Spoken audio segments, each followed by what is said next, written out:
Hello, this is Michael Emery with TVOI News, and we're sitting here with Art Thomas, and it's my greatest of pleasure, Art Thompson. Well, let's do that again. Well, that was the rehearsal. That's the rehearsal. I'm a Southern boy. I mean, you know. Okay. I don't know what that's got to do with it. How about I'm dumber than a box of rocks, you know? Hello, this is Michael Emery with TVOI News, and I'm sitting here with Art Thompson. And Art, how are you doing? I'm doing well, thank you. Thanks for having me here. So you come up from Washington, huh?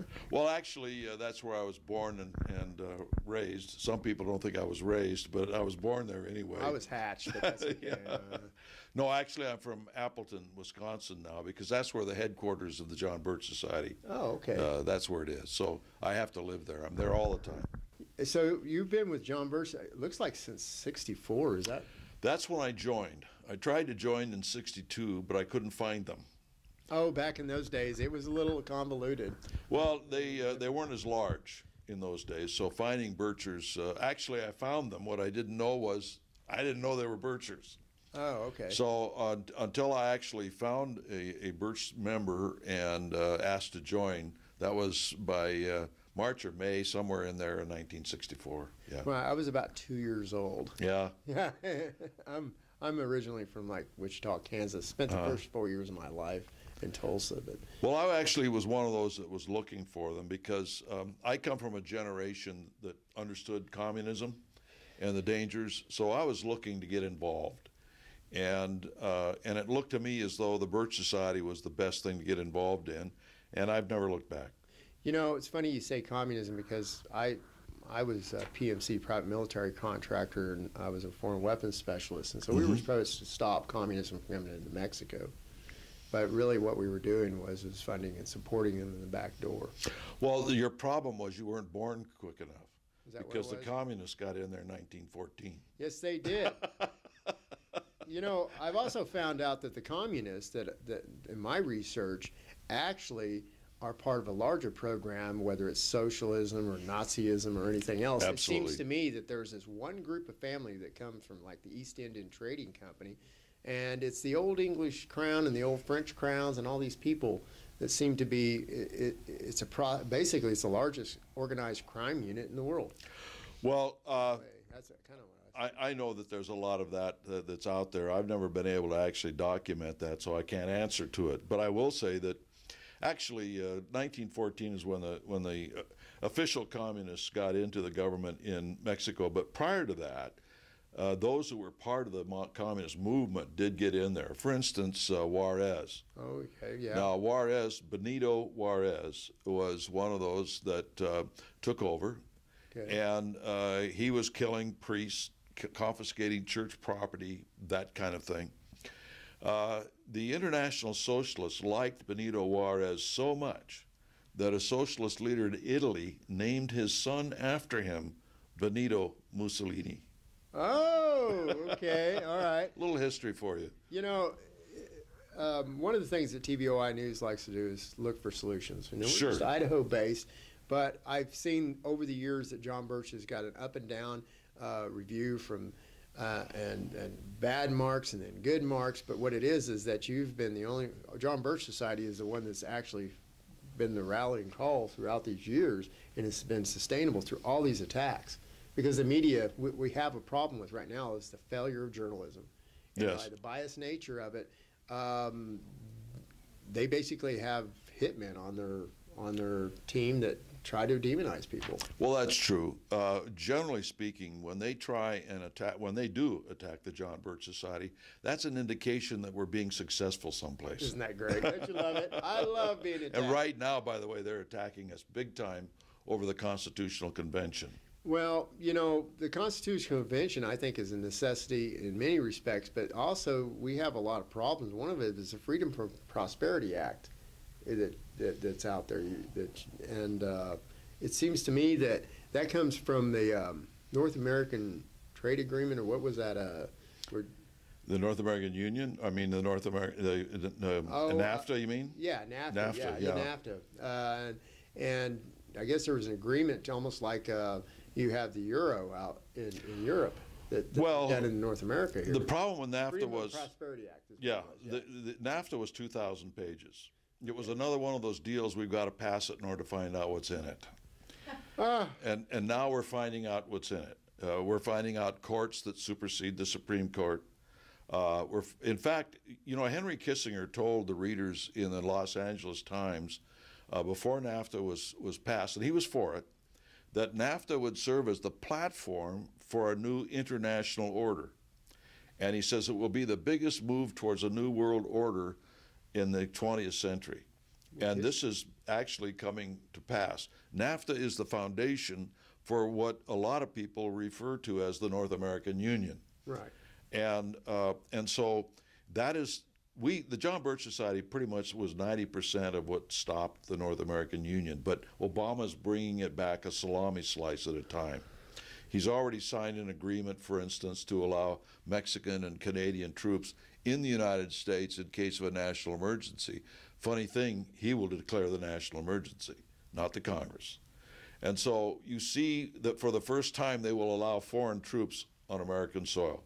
Now, we've had foreign troops here, but only to be trained in American weaponry, that kind of thing. Right. Not actual troops in the United States functioning as troops within, you know, as an army and that sort of thing here. Right. Now, a national emergency can either be civil or it can be natural. Yes. That's one of the things that I try to do, is open up a door of communication between the thin blue line of law enforcement officers to provide solutions. Those solutions are that because of the internet, we have a Trojan horse that's opened the gates and it can never be put back in the bottle.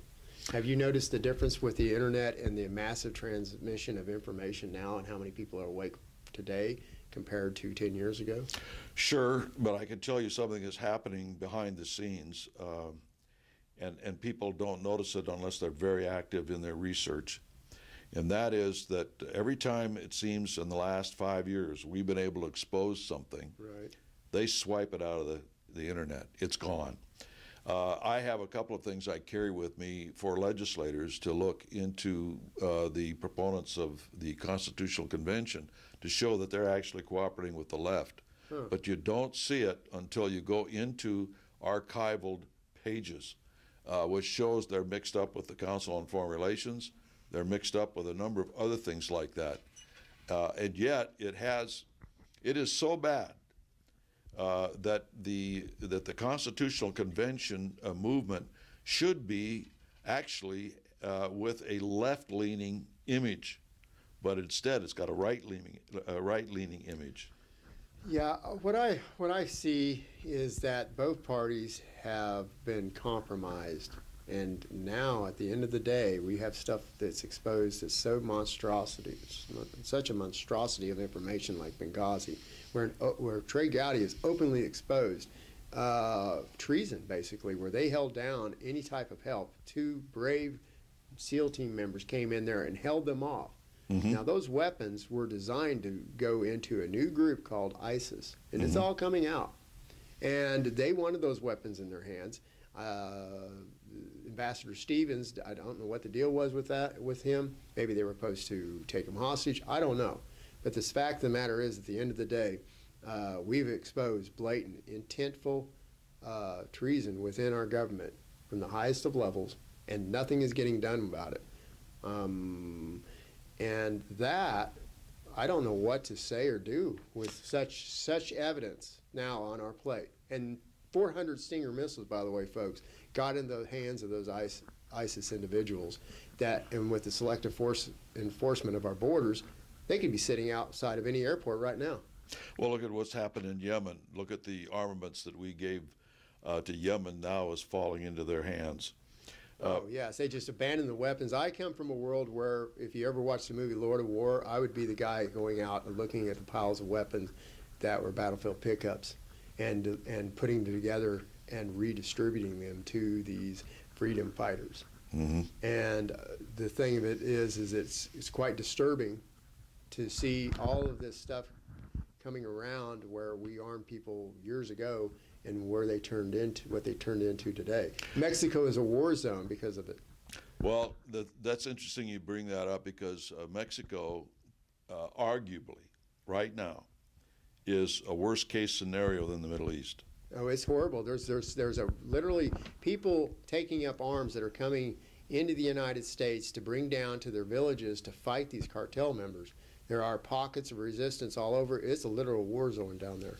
It is, and the beheadings. I have seen pictures, and I don't want to describe them, of the things that they do to women, for instance. You know, it is incredible what is going on down there, and nothing is getting into the media about it. But I will say this, backing up to a point that you made, and that is, I know of no enemy the United States has had since the end of World War II, and you could even argue since the end of World War I, that we did not manufacture, and that we did not build up, that we did not train, arm, finance, that kind of thing. That includes Germany and Japan. We did that through the Federal Reserve before World War II. Oh, yeah. You know, one of the glaring facts that any you folks can do as a test right now is, you know, what some people may say is conspiracy theory, so that can be true. Back in World War I, just before it happened, before we got into the war, it was the Lusitania that got us into that war. You know, and the thing that I found out was, and you can prove this online, is that ship was laden down with high explosive shells. And they dove on that ship a few years ago and proved that case. And the Germans were trying to tell everybody not to get on that boat because it will be sunk because it's the reparations of war. And that's what happened. Well, the thing is that you're right. But I will say one thing, it is the public perception today that the Lusitania got us into the war, but that's not what really got us into the war. That's how they got a year and a half. It was the thing they used to turn the American people against the Germans, to set the stage for British intelligence to come in and convince the American people that they had that the Germans had made an offer to Mexico to return certain territory to the United States if they would come into the First World War on the side of the Germans. And so whether that was actually what happened or it was just the British doing something like they normally do with their intelligence services, a false flag to get, you know, the Congress flipped into declaring war, I don't even know one way or the other today. But we have always had a problem with our State Department. I can show you since the Pierce administration, which, you know, you go from Lincoln back to Buchanan, back to Pierce. Since the Pierce administration, our State Department, our ambassadors to foreign countries have included communist leaders and that sort of thing. That's never ceased. I'm bringing out a book soon, within a few months, that's the first 100 years of our country from 1776 to 1876, and I document the communist infiltration into the United States government at that time. It's unknown history. It's history that the viewer can go and see for himself. Once he sees the book, he can go in and take a look and verify almost everything in there online if he's diligent. And so, but we weren't taught these things in public schools. Well, no, we were taught that America is great and that you know that we can trust our government and Pledge of Allegiance and everything and mom and apple pie, and that's what I believed, and I became a soldier. Me too. And now, you know, getting back to like with Lusitania, the media put a narrative out to sway public opinion so that they would support those actions. That's right. And that's what they continually do, wherever side the fence somebody may be on. They have bought and paid for all the people that have an opinion to tell the public what's going on. And so what do we have for a solution? How can TVOI, our little news agency, go out and help the John Birch Society and these other groups to get this information out? What is it that we... Well, first of all, we in the John Birch Society operate on the idea that we have to educate the American people. Okay. Now, let's use the word inform first, because educate sounds like such an impossible task. I'm a teacher, and I'm going to educate you. I'm going to educate you, I know. But basically, we're dealing with ignorance. And once the American people get enough information, they will solve the problem. Now, by information, I'm not just talking about the problem, but the solution, about the Constitution, and that sort of thing. The thing is that it is not an insurmountable task, because if you take a look at it statistically, let's look at the War of Independence, for instance. The American people were divided primarily into threes. In other words, there was a third that wanted to stay with England, there was a third that could care less, and a third that actually wanted independence. Now, the same historians that point that out will say, actually, only 3% of the American people actually engaged somehow or another in the war. Now, that's interesting because the people that make things happen are the 5%. In other words, 5% operate your community. Only 5% of the people get involved in anything besides their church or job. If you get 3% in that 5%, that's 60% of the people that make things happen. Right. And so if you go after the opinion molders in your community and educate them, then things start to happen in that community. Leadership, people, right. Exactly. Yeah. And it isn't that the people are apathetic. We are no different than any other people that have ever existed in the world. It's just they're not motivated because A, they don't have the information, B, they don't know what to do about it, and they don't see anybody else doing anything about it. And so as a result, they tend to be what we call apathetic. Well, you know, Art, I appreciate you saying that because this is something I identified a long time ago, and a lot of people will get disillusioned and just they want to give up because they don't see the participation. But if you continually hit the same block on the wall, you'll bust through. Absolutely. And what happens is that's the case of leadership. Leadership means that you really don't want to be a leader, but your heart is speaking to you. You've got to do something about it. And I can feel that from you and from many other people. And there's the only gain in it for some people would be none, but for us, it's the greatest reward in the world.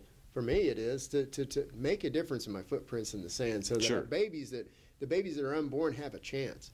You know, folks, I encourage you to do anything you can to be that leader and be an example in your community. Just like you said, Art. Well, what's our purpose for being here? You know, I mean, am I just going to eat, drink, and breathe and accept Christ and go to heaven? That just doesn't make sense to me. I've got to be able to do good while I'm here. And the best thing I can do right now is to create the condition for people to live good lives, to be good, responsible citizens, to be able to raise their kids. If we don't change what's going on, we're not going to be any different than Germany or Russia or China or these other nations. And we've got to understand that. We've got to get involved. You know, you say that one person can't make a difference. We started TVOI with nothing, and we still don't have much, but we have a lot of people on our Facebook. I think we've got 1,300 people now or something like that. We went to the point where we overwhelmed GoDaddy to having to go to our own server. And every step of the way has been an attack or somebody robbing us or ripping us off, value-added content, geeks, whatever. But we're still shining through, and because of that, people like the underdog. So be that underdog, folks. Why don't you do whatever you can. Stand out on the porch and speak your mind, because that's what America is about having the freedom to speak your mind, you know? All it takes is the right person in the right place with the right information at the right time. Educate yourself. Yeah, and we have actually had victories in the John Birch Society based on one member of the John Birch Society at the right place at the right time with the right information. Another thing is that you can never give up on somebody. You know, we used to call them China eggs. China eggs? You know, I've never heard that. They never hatch. You know? Oh, okay. Oh, okay. I'm not a farmer, but you know, a China egg, for anybody that doesn't know out there, it's a glass egg that induces hens to lay eggs. Is it? I didn't know that. It's made out of China. I do believe a happy chicken's a tasty chicken. Yeah. You know, but, yeah. Well, it makes me happy. Yeah, it makes me happy. And there is some truth to that. But hey, I didn't know that. Yeah, but at any rate, you never know when a paradigm shift is going to occur in a person's mind. So, and I would always urge that people start out on principle, because a lot of times they've already made up their mind on an issue, and it's 10 times harder to get them to change their mind than it is to make it up. So if you can lay down a set of principles that they will be able to follow, they'll be able to make up their mind correctly on the issues, and you won't have to be involved in the issues. If you teach them the Constitution and the principles on which that was laid, that in the long run, I won't say it is an end all to be, because it isn't. No. There is another ingredient that is necessary, and that is it involves somewhat some experience. It involves the fact that if you don't understand that there are evil people out there that want to rule us, and that they will lie to you and they will work together behind the scenes against you, then you can lose if you don't understand that. It's one of the problems we have with some of the issues, because we will have people that will build up their reputation, conservative reputation, moral reputation, and betray their followers. And the followers didn't know what happened because they didn't understand who these people were cooperating with behind the scenes. Right now, for instance, probably most of your viewers are aware that Obama was mentored by Bill Ayers and Bernardine Dohrn. Oh yeah, the Weathermen, and Hillary Clinton was actually involved within that group too, back with the Black Panthers and everything else. These people are a dirty little cesspool of rat bags, it seems to me, that come from the same place. The thing is that what a lot of people don't know is many of those leaders, those terrorist leaders, became ministers, became imams, became rabbis, depending on their ethnicity. And for instance, we had a guy that called us here a couple of years ago wanting to do some writing for us. Yeah. He said, look, we don't agree on everything, but on the things we agree, I'd like to help you write your articles for your magazine. Because we post 10, 12 original articles a day online on our magazine. And the head of the magazine came in to me and says, and I was in the office of our public relations man. He said, any of you know this fellow? And I said, no, I don't know that guy, but... And he had a religious connotation in front of his name, but I said, I know a guy that had that name in Seattle. Well, we went online, come to find out, this guy was the same one. This guy, according to J. Edgar Hoover, the FBI, was the most dangerous terrorist in the United States. Said so publicly. Really? And now he's this religious leader. Kind of like I can't remember, the Hare Krishners, and you got all these other ones, sure. The Moonies. Yeah. Oh, yeah. But at any rate, a lot of them have, remember Burn Baby Burn, Stokely Carmichael back in the day? Yeah. Today he became an imam. He became a Muslim. Well, he really wasn't a Muslim. He just put on another facade to sell his terrorism through another angle. And just like this fellow did, one of the fellows in the Southern Baptists, for instance, was a leader in the SDS. Today, he's a member of the Council on Foreign Relations, and he's a big leader in the Southern Baptists. Well, what I have found is they take over the leadership of religious institutes, and even the Masons have that line inside of there. I remember going to the Masonic lodges, and after being an initiate, they said Lucifer is light. What does that and I see this with religious leaders and groups and organizations, and it's almost there's an established religion out there that wants to, like a parasite, take over all these groups for their own agenda, and it's an evil one. Well, the spiritualist movement, which is an arm of Satanism, has been an extremely large organization in this country, particularly after the Civil War. They had a direct line influence on about 600,000 people. That's where the Democrats party came from in the South after the Civil War. Am I correct? Well, the Democrats were originally Republicans. Yeah. And they changed their name to Democrat. And they were actually started through the influence of the French Revolution and the Illuminati. Oh, that's what it was. Okay. Then Then they went through a series of a variety of parties, Federalist, Whig, any number of different things, Know Nothings, so on and so forth, until Horace Greeley, who was a socialist leader, and Alvin Beauvais, who was another socialist leader, decided to form a new party. And so Beauvais went to a communist commune in Ripon, Wisconsin, and out of that commune and other people in the local area formed the Republican Party. I'll be darned. That's how it was started. You can verify that online. Now, Beauvais is B-O-V-A-Y. And if you look at the history of Horace Greeley, who was the head of the New York Tribune. Oh, the newspaper. The newspaper. Oh. By the way, it had the largest Sunday circulation of any newspaper in the United States, and it was built up through the communist movement. But at any rate, you will find that that is the origins of the Republican Party. Well, since I've noticed, I started to tell people like this in some of my videos, that information is starting to be scarce online, but you can still find it. But I had to go to Ripon to find out, for years, who started the Republican Party? Well, it started in Ripon. And by the way, that's the way they pronounce it there. It's not Ripon, it's Ripon. Yeah. Really? And so finally I went there. And it's all over the town who started it, but it's not in any history books because they didn't dare put it in there, because then you'd know, aha. In fact, I walked into the little white schoolhouse there, where it was started, and they had it up on the chalkboard. Oh, really? And I just started to laugh, and the woman, the curator there, says, "What are you laughing at?" And I said, "Well, for years I've been trying to find out who started the Republican Party, and here it is." I didn't tell her what I was seeing. But yeah, then if you look at the Wide Awakes, the Wide Awake Republicans. Wide Awake Republicans. See, I'm getting an education, folks. Okay. What is the acronym of Wide Awake Republicans? It's WAR. It is. It is. And they were a military auxiliary to the Republican Party. They marched in uniform, met in secret. It was a huge organization. They had rallies of over 70,000 people, members, and you don't read one line of it in your history books. But if you go and study, if you go online and ferret this stuff out, you'll find it there.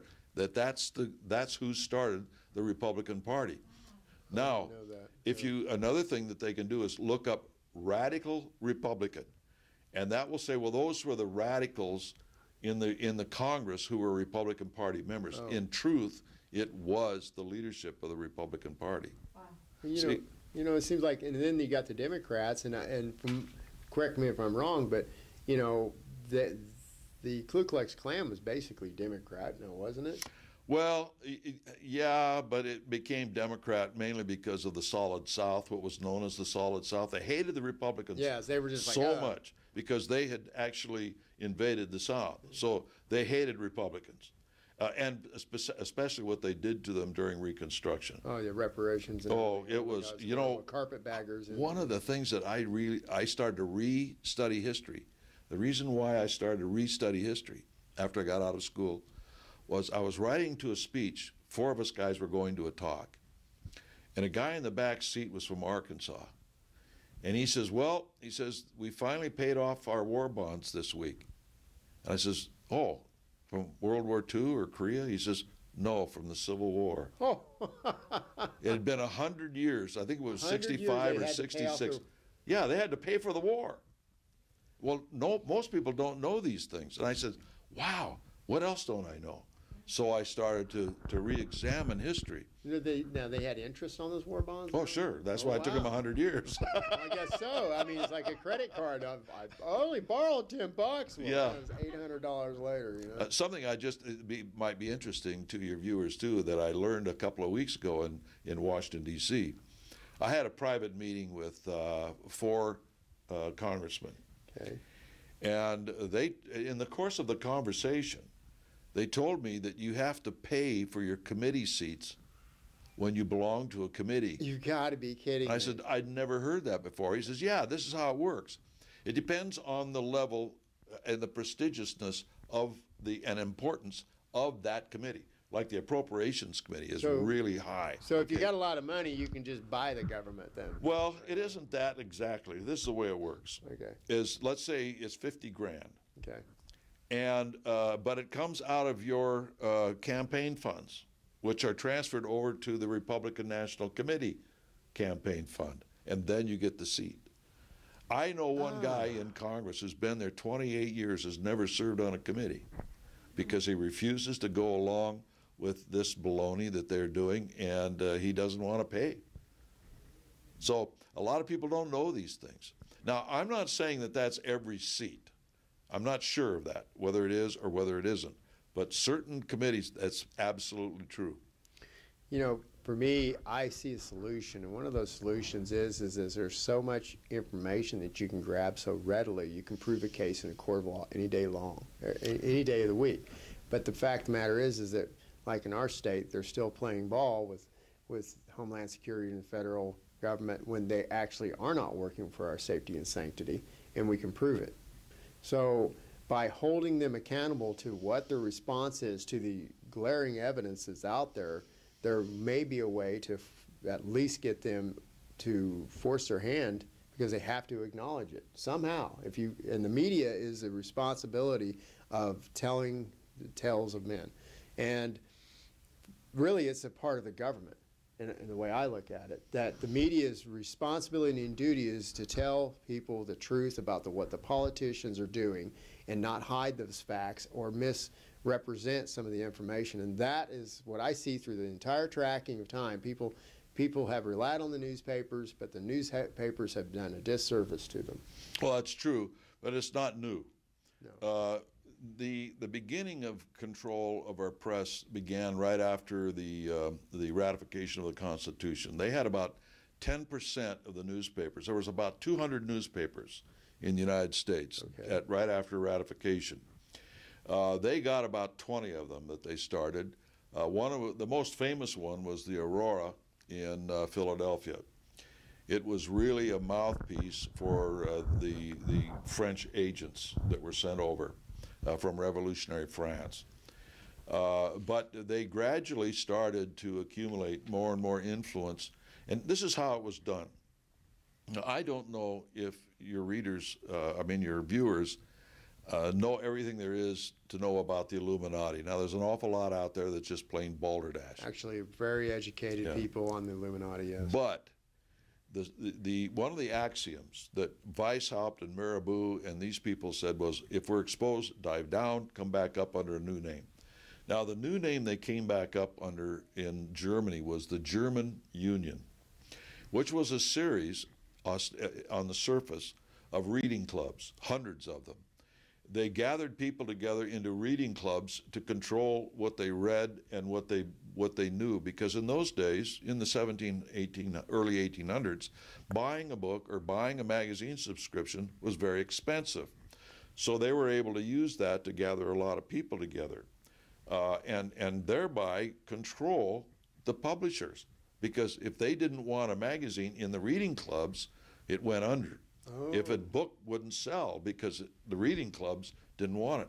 So they started the same process in the United States through organizations like the Saturday Club, the Radical Club, the Adirondack Club, the Atlantic Club, Ralph Waldo Emerson and Longfellow and a lot of people like that in these things. Well, the Carnegie Foundation was involved. Well, later on.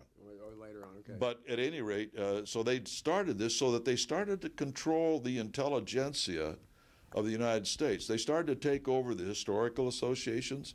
They started to take over publishing houses and newspapers until finally you didn't have to take over the schools. All you had to do was take over the instruments that were taught in the schools. Oh, and that's exactly what we have. I was in high school and I was writing a report on the Civil War, and it basically was all over trade at first. Yeah. And I wrote a report. I went to the main library, and I thought, I spent all this time, and when I got an F because he said I didn't go by the textbooks. And I said, but this is true. Yeah, this is what happened. He says, I don't care. I was amazed. That just shocked me to death. That I had the same problem in school. I would correct the teacher, prove to the teacher that what he was teaching was wrong, and he would never correct it to the class. Never, ever. Well, isn't that frustrating? One of the things that I remember that sticks out a lot, my first government class in high school, I don't know what it was, sophomore or junior, I'm not sure which. The instructor said there's no difference between a republic and a democracy. It's just a matter of which word you want to use. And another one was, communism isn't bad. It's just bad people that tried to implement it. Yeah, it's like greed. So, but at any rate, so over a period of time, Carnegie, for instance, did buy up a number of newspapers in England in the 1880s to start affect public opinion there. But he also did it here. Morgan did it here. And, people will say, well, wouldn't somebody wake up to this fact? Well, let's say that three very wealthy people got together, A, B, and C. And A, B, and C decided that if we buy a certain number of newspapers, we'll be able to control the vast number of newspapers. And the printing press of the books for the educational system, that's the biggest problem we have. So let's say C would be the delegate out and find a D. And we want you, Mr. D, to go out and buy these papers. Now, D doesn't even know anything about A and B. He only knows C. And so, you know, you get into this, and after a while, you can see how very few people can control the news. 90% of the news in this country is centralized. Well, you know, there has been some glaring examples of the modern technology that's messing their game up, and one of them was in Romania with Ceausescu. Mm-hmm. And what happened there was there was a thing called a fax machine that his agents couldn't control, and it was the biggest black market item you could possibly think of. People were, and they tried to register them, all kinds of stuff. And then one day there was a rally, and that rally turned into a flash mob, and the guards around Ceausescu and his henchmen stepped to the side and actually helped arrest him. Now, there's a transformation I see happening in the minds of the 3 and the 5% that want to be educated. And by the way, I would like any information you have that's buried in the internet. I'd love to see it so I can put it in our archive. But the people that pay attention, that care, have been watching this for a while. And there's a transformation that's about ready to happen because of this. And every time in history that the public knows that the emperor has no clothes, the emperor fails. So I think there's more hope right now going on than you imagine. I mean, you're exposing the Freedom of Prosperity Act right now, and that's one of your main drives, is to stop these illegal trades from foreign lands. And so tell us a little bit about that. Well, the free trade partnerships aren't free trade. It's one of those things that the package says one thing, but you open it up and there's something different. Really what it is embodied in the word itself that describes in the title, called partnerships. They are trying to form political and economic partnerships with these countries. If you look at the pronouncements out of the White House and the think tanks that are promoting it, they use an interesting phrase called economic integration. It's kind of like word game for Well, it is, but if you really study what they're saying, they're absolutely telling you what they're doing. And economic integration is not trade, it's integrating the economy to where we cannot be independent. Most people don't know that 80% of the components in our weaponry are foreign made. Oh my gosh, yes. I'm a foreign weapons specialist, and I watched the transformation from the AR-15 platforms to the Belgium-designed platforms with the UK, with the 249s and the 240s. I mean, and look at China in the 90s, Clinton trading back and forth. Now a lot of the electronics in our equipment is all from China. Well, you can't put a major airplane, fighter or transport or passenger jet into the sky any longer without parts either from China, Russia, or both. You can't do it. It's impossible, yes. And if you take a look at that relative to a prolonged world war, we're in a world of hurt. One of the problems I had when I did Class 2 manufactured weapons and machine guns and things like that, and it's all legal, but I did a lot of fabrication with weapons. And one of the problems I started having was drill bits. And Mac Tool, a friend of mine that owns the Mac Tool truck, I got a set of metric drill bits, and they started wearing out quicker. Then I come to find out they were made in Indonesia someplace. Sure. So I found out that there was very few companies that made drill bits in the United States, and you had to get a contract with them, and if you broke a drill bit, to get it replaced, you had to turn it back in.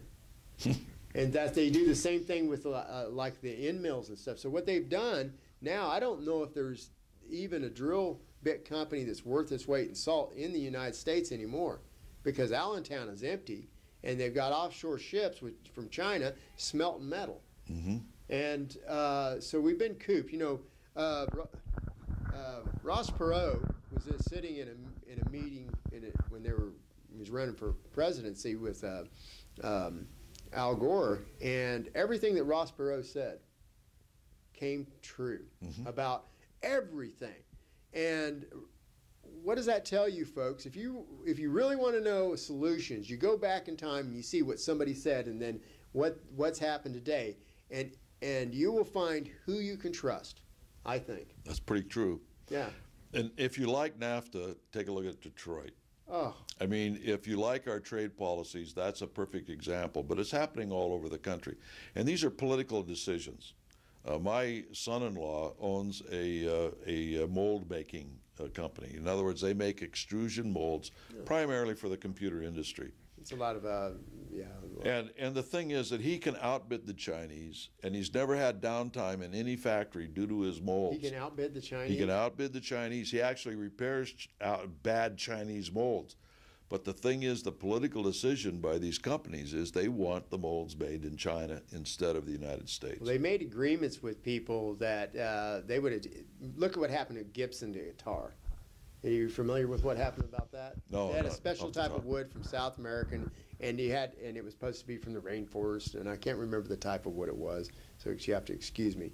Long story short, they came in and SWAT teamed them and everything else, and they won the case, but it was to harass them. And they said, we'll drop the charges if you move your company to another country. I mean, it's just, they have deindustrialized this nation to the point of ruin. And all I know is if the men and women out there that care about this nation want to save it, now is the time to do something about it. Now is the time to get off your feet and actually get interactive with your politicians and get educated. I think education is the only way we're going to get out of this. Well, if you have an ignorant electorate, even if you solve it today, they will make it back into what it was out of that ignorance. So the electorate has to be educated. Yes. It's the only long-term solution. Yeah, and so, Art, I think we're getting ready to run out of time, but we got a few minutes. Is there anything else you'd like to tell the people out there and our viewers that what would be the one thing that's the most important thing that my viewers can do to help? What is it? Well, to help, that's one thing. Of course, I'm prejudiced. I would say join the John Birch Society, obviously. Well, I'd say go ahead because it's actually a really good organization, and kudos. So. But because we're organized to do that sort of thing, we're organized into a education, action-oriented organization. We're concerted in what we do. We take a look at the mosaic of those that want to rule us and how they mean what by mosaic I mean their agenda. And then we see which ones are the most important things that are really going to throw them into a tailspin if they don't have those things in place. One of them is support your local police. We've been in that fight for years. I know there are not everybody in uniform is an exemplar saint, but we've got to maintain local police controlled by their local citizens, city council, and that sort of thing, not a federal government. Every totalitarian state needs a national police force. We've got to stop that sort of thing. We've got to stop anything that curtails the independence of the American people. The UN, we've got to get out of that. But these foreign entanglements are killing us. Oh, gosh. It is really bad. There has not been a treaty or a foreign agreement that we've made since the conclusion of the Second World War that does not subordinate some aspect of our government to the United Nations. Most people don't know that. You can go to those treaties and look at the first few paragraphs. Sometimes it's buried in the middle. But usually, like NATO, for instance, it's in the first 8 paragraphs. And you begin to realize that NATO is nothing but a subsidiary of the United Nations. Now, they make it look as though it was put together to fight communism. If that's the case, why are they trying to get Japan now to join NATO? And, it's funny, you look at Mao Zedong and everything else, and then you look at who funded Mao Zedong. Yeah. You look at all these communist leaders that have rose to power, and they're all funded by the same people. Pretty much. And so, John Birch Society is someone out there that's really trying to help you, and if there's anything that you can do to help them, I encourage it. And one of the things that we're doing is trying to help all of the groups out there. If you've got any type of events coming up, please let us know. Help support John Birch Society. Help support us. Just a few dollars here and there, you could not imagine how far that can go. And so I would love to interview you again when I get a little bigger and I learn a little bit more. But you know what? I'm grassroots and stuff. So this is Michael Emery with TVOI News with Art Thomas, and I thank you very much. Oh, my pleasure. Okay. Y'all have a good day. You want to sign out again? Art Thompson. I did it. Thompson. Well, Okay. you know, I used to work with a guy named Arthur Thomas. I have. You don't think we didn't have phone calls that were all screwed up? You know what, folks? Guess what? You get to see it live on TVOI News, and it's Art Thompson. Art Thompson. You know, Art's going to go back to Wisconsin. Appleton, Wisconsin, and said, I met this bebop guy. You know, that he just, you know, he's trying to be a news journalist. Can't even get my name right. Really, folks, I probably may even leave this on there. But if I do, well, I think you ought to. It's kind of funny. You know, right now we're under attack by a lot of people, and I just tell them, hey, spell our name right, give our jbs.org website out right, and, you know, go do whatever you're going to do. Hey, you know what? He came in here, and I just tried to relax and stuff. And, you know, look, you're just a regular human being. That's Oh, sure. You know, and We're a team. We're a team. That, you know, the Birch Society is not me. It's not you know, Tom. It's a whole bunch of us working together. That's really what it's all about. You know, Tom Munns, he's done a fantastic job. And, you know, for anybody out there that does as much as he does, he's going to miss a few things. But I got to tell you, that man puts his heart and soul in it. From the time he gets up to the time he goes to bed. My wife, Becky, she's from the time she gets up to the time she goes to bed. We're pouring our hearts out. I'm sure, Art, what's your daily schedule like? Well, I'm at work by 7. Yeah. I will go till 5, and then it will depend on what I'm doing in the evening, you know. But particularly if I rarely put in less than 60 hours a week. I mean, that's a normal week for me. You know, yeah. It takes a lot of effort, but someone's got to do it, and, you know, maybe you can make it easier for us.